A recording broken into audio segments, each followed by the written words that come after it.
हम अपने ही प्राचीन काल में, वैदिक काल में भी हम कई तरह के कॉन्ट्रडिक्शन देखते हैं, जिसमें स्त्री बहुत लिबरल भी है, बहुत ओपन माइंडेड भी दिखती है, उसके अधिकार भी हैं, और एक ही दूसरी तरफ पितृसत्ता भी दिखाई देती है। तो दोनों तरह के फ्लेवर्स दिखते हैं। अभी जब हम आगे बढ़ते हैं, आज के युग में पितृसत्ता की बात होती है, तो जिस तरीके से ये कहा गया कि जब हम मुख्यतः शादी का मुख्य कारण एक तो यौन शुचिता है, और एथिक्स मोरालिटी की बात है, तो एथिक्स मोरालिटी भी हमेशा समाज के सापेक्ष रहता है। जो समाज को सूट करता है वही एथिकल हो जाता है। ठीक है, जरूरी नहीं है हमारे समाज में जो सही है वो दूसरे के समाज में भी सही हो सकता है, उसके समाज में वो गलत हो। तो अभी हम ये मानते हैं कि हमारे समाज में और कई और समाजों में, भारतीय समाजों में शादी का महत्व है, और वो मॉरल, नैतिक और एथिकल ग्राउंड पे सही है, तभी दो लोग आपस में रह सकते हैं। वरना एक एनार्की, एक ऐसा नहीं हो तो एक एडल्टरस माहौल हमेशा रहेगा, जिसमें कोई बाउंडेशन नहीं होगा कि लड़का एक ही घर में रहे, कई और संबंध एक साथ साथ बनाए जा सकते हैं। तो इसीलिए कानून भी सख्त है इन मामलों में, और हमने देखा है कि पहली पत्नी को कई अधिकार हैं। अगर दूसरे के साथ लड़का लिव इन रिलेशनशिप में रहता है,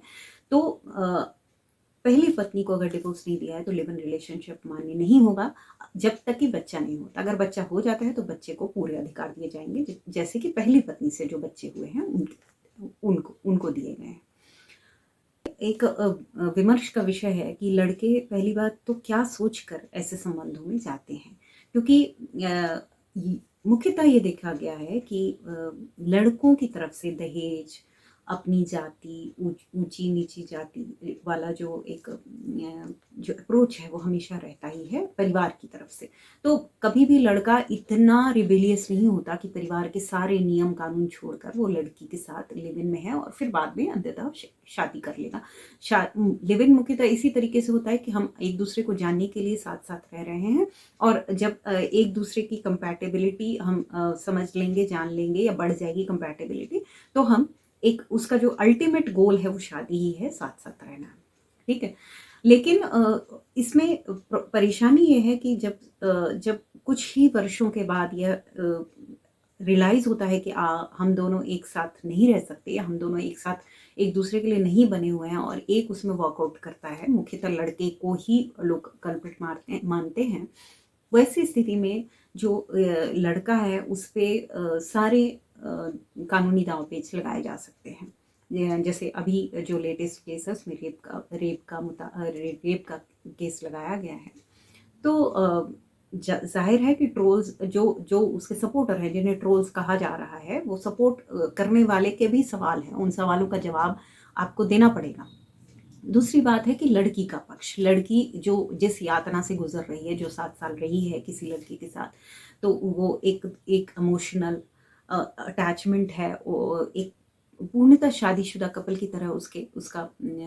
जो दुख है वो वैसा ही है। तो उसको समझना, साथ ही साथ जो लड़का एक ब्रूटल अप्रोच अपनाता है कि लड़की को कई तरह से धमकी देना, वीडियो लीक करने जैसे जो चीज़ें हैं, इसका प्रभाव समाज पर एडवर्सली पड़ता है, इसका समाज पर गलत प्रभाव पड़ता है। तो क्या लड़कों को ये चीज़ें नहीं पता होती हैं कि ज़रूरी नहीं है कि हम 1-2 साल के बाद भी इस रिलेशनशिप को निभा सकें, और अगर नहीं निभा सकेंगे तो क्या क्या कानूनी प्रॉब्लम्स हम लड़कों पे हो सकती हैं? क्या इसकी जानकारी के बिना वो एक कमिटमेंट फ्री एक रिलेशनशिप में चले जाते हैं, जिसे सोसाइटी एक्सेप्ट नहीं करती, जिसे उसके माँ बाप तक एक्सेप्ट नहीं करेंगे? हो गया, कोई भी किसी का करे, जेंडर मैंने बार बार कहा कि जेंडर हम छोड़ ही देते हैं, अगर फीमेल भी एक्सप्लॉइट हो या मेल भी एक्सप्लॉइट हो तो भी। तो मेरे ख्याल से पहले जब आप साथ में रहने की डिसीजन लेते हैं, उस वक्त आप कुछ कमिटमेंट या कुछ लीगल पेपर्स ज़रूर बनवा लें कि ये चीज़ें रिस्पॉन्सिबिलिटी है हमारी, या इतने टाइम बॉन्ड के साथ कि हाँ इतने दिन हम साथ रहेंगे, और इस बीच में अगर किसी तरह का कोई हरासमेंट होता है, कोई एब्यूज़ होता है, कोई ज़बरदस्ती होती है, या इकोनॉमिकल इश्यूज़ हैं या सोशल इश्यूज़ हैं, उन सारे इश्यूज़ पे वो एक क्लियर बॉन्ड टाइप से चीज़ें बन जाए, जैसे हम डीलिंग करते हैं किसी भी चीज़ के लिए। उसके बाद अगर आप वो एक सेफ साइड रखते हैं। जैसे होता है ना कि सिक्योरिटी मनी लेके बहुत बार मकान मालिक आपको मकान देता है, सिक्योरिटी मनी आप लास्ट में पे कर सकते हैं, वैसे ही आप उसको एज ए सिक्योरिटी रखिए कि इन केस आपके रिलेशन ख़राब होते हैं तो आप रोड पे आने के बजाय और समाज से ट्रोल्स होने के बजाय जो आपके पास लीगल राइट्स हैं आप सीधे वहाँ से एक्शन लें, या आपको अंदर अंदर एक कॉन्फिडेंट हो कि हाँ ये चीज़ें हमने सोच रखी थी। फर्स्ट ऑफ ऑल तो ये कितनी बुरी बात है कि आपको जिस आदमी पे इतना भरोसा नहीं है उसके साथ आप रहने जा रहे हैं, आपको कहीं ना कहीं डाउट है और फिर भी आप उसके साथ रहने जा रहे हैं, और इतने दिन रह के भी अगर डाउट बना हुआ है तो आप उसको कैसा रिलेशन कहते हैं, कैसे लव कहते हैं, मुझे तो यही नहीं समझ में आ रहा है। तो ये कॉन्सेप्ट ही बेसिकली समझ के बाहर की चीज़ है। और वैसे तो अब लव और अरेंज में भी लोग कह रहे हैं कि भाई पहले रहने का, तो समझो समझने के लिए जितना टाइम पीरियड चाहिए वो अलग चीज़ है, लेकिन और दूसरा है कि क्योंकि जब आप कह के रहते हैं ना, देखिए अगर लव और रिलेशन आज के डेट में आप कहते हैं कि सामान्य बात है तो हमने मान लिया, और ऐसा कौन सा कपल है जिसके लिए आज के डेट में आप कह सकते हैं कि अगर वो 25 प्लस होते हैं या 30 प्लस है और जॉब में हैं, बाकायदे सेल्फ डिपेंडेंट है, तो उनकी फिजिकल इंटीमेसी नहीं ही हुई होगी, ये भी आज के डेट में एक सामान्य घटना बन चुकी है। तो अगर कोई कहता है कि रिलेशन में है तो 80% लोगों के फिजिकल रिलेशन भी मान लिए जाते हैं। तो जब वहाँ से एक्सेप्टेंस हो सकता है कि आप एक रिलेशन में थे फिर भी है कि आप शादी में आते हैं तो बहुत बड़ा क्वेश्चन मार्क आपके ऊपर नहीं लगता है, लेकिन जब आप लिव इन कह के आते हैं तो एक बड़ा फिजिकल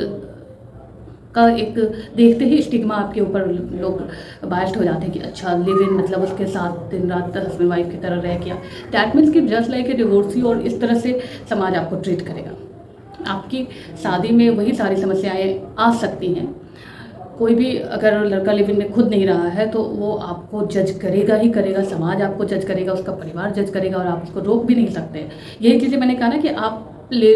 रिलेशन में हैं लेकिन आपने ये टर्म नहीं दिया, या आप साल 2 साल 5 साल 8 साल से नहीं रह रहे हैं, आप 8 साल से सही में हस्बैंड वाइफ की तरह रह भी रहे हैं, तो आपने सिर्फ शादी टर्म नहीं, आप किसको कैसे नहीं डिवोर्स कर सकते, आप क्यों नहीं डिवोर्स अपने आप को मानेंगे, आपको भी मानना चाहिए।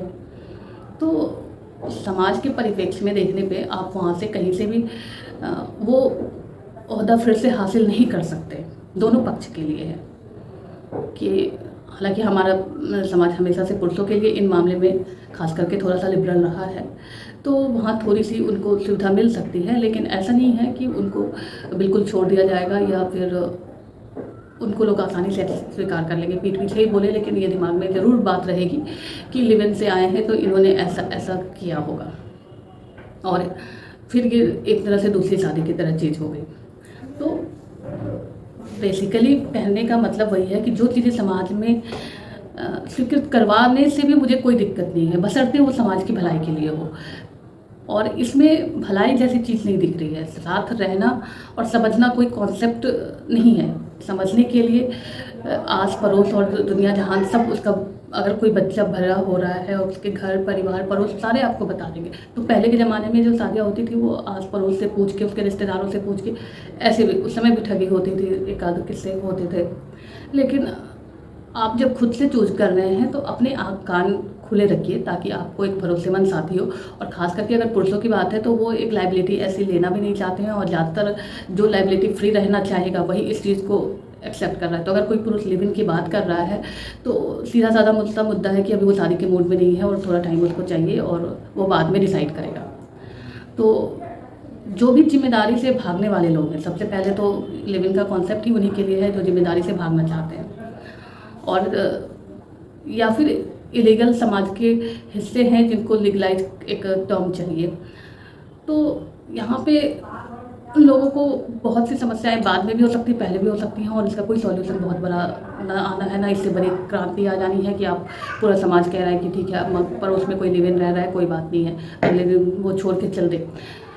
देगा, लेकिन उसकी जो वाइफ है या उसका जो हस्बैंड है, दोनों को आप उसी नज़र से जज करेंगे जैसे एक प्रत्यक्षता पति या प्रत्यक्ष पत्नी जो समाज के लिए मायने रखते हैं। तो जब आप दावेदारी विवाह का संस्था के बराबर में कर रहे हैं, रह भी रहे हैं और सारे हक उस तरह से हासिल कर रहे हैं, तो इस चीज़ के लिए भी मानसिक रूप से तैयार रहिए। और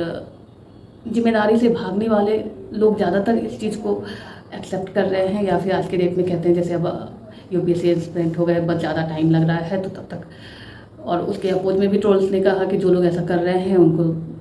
कोई तैयारी वारी नहीं करनी है, उनको बस टाइम पास करना है। तो हर तरह का जवाब आपको वही मिल जा रहा है। समाज के सारे ठेकेदार मौजूद हैं और आपको खुद अपना आँख कान खुला रखना है। किसी भी तरह की शादी हो और किसी भी तरह का रिलेशन हो, अगर आप खुद से नहीं अपने लिए जिम्मेदारी ले सकते हैं तो फिर कोई भी समाज का कोई भी इस तरह का नहीं बना है कि आपको बहुत ज़्यादा किसी से प्रोटेक्ट करे, क्योंकि इमोशनल लॉस का कहीं से कोई ना तो कोई कानून उसको समझ सकता है, ना समझा सकता है, ना आपका वक्त जो बीत जाएगा महत्वपूर्ण वक्त रहेगा कैरियर और रिलेशन के लिए, शादी के लिए, बच्चे के लिए, जो भी है।